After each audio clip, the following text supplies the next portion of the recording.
मोहब्बत था या नशा था, जो भी था कमाल का था।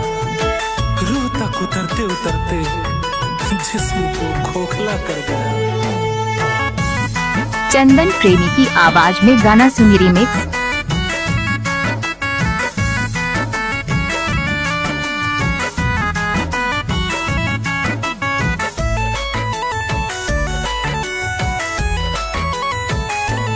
भींजलो रावा से तकिया बिछौना बा, नइखी भूलल तोहरा मन के भवना बा।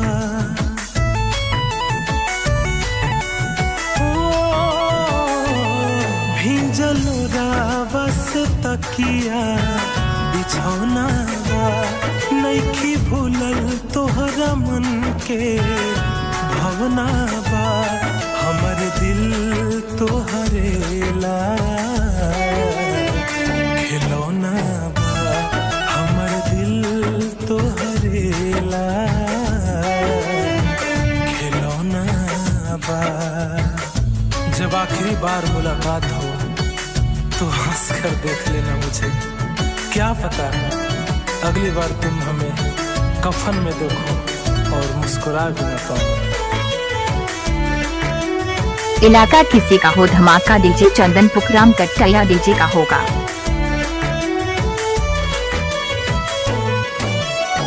खाके क्रिया बोला हमके का देले बाड़ू, प्यार के बदले धोखा देले बाड़ू। खाके क्रिया बोला हमके का देले बाड़ू, प्यार के बदले धोखा देले बाड़ू।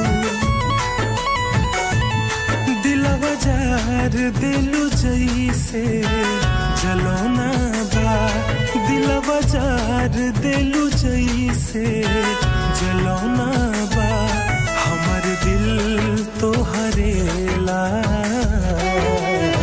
खिलौना बा, हमर दिल तोहरेला खिलौना बा।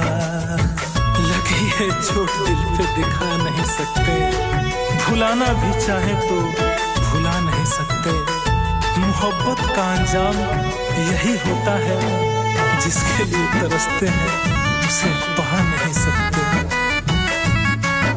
डीजे चंदन का मोबाइल नंबर संपर्क करें 62 029 96 512।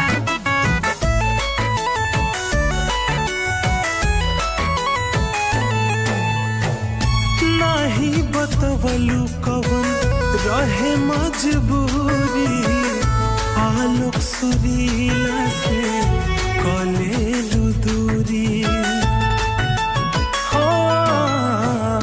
नहीं बतवलू कवन रहे मजबूरी, आलोक सुरीला से कलेलू दूरी। चंदन प्रेमी का नाम तो सुना ही होगा। गिरे अखिया से लोर जैसे झरना बा, गिरे अखिया से लोर जैसे झरना बा। हमर दिल तोहरेला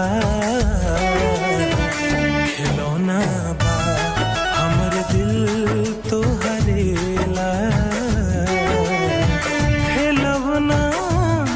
चंदन डीजे का नाम तो सुना ही होगा।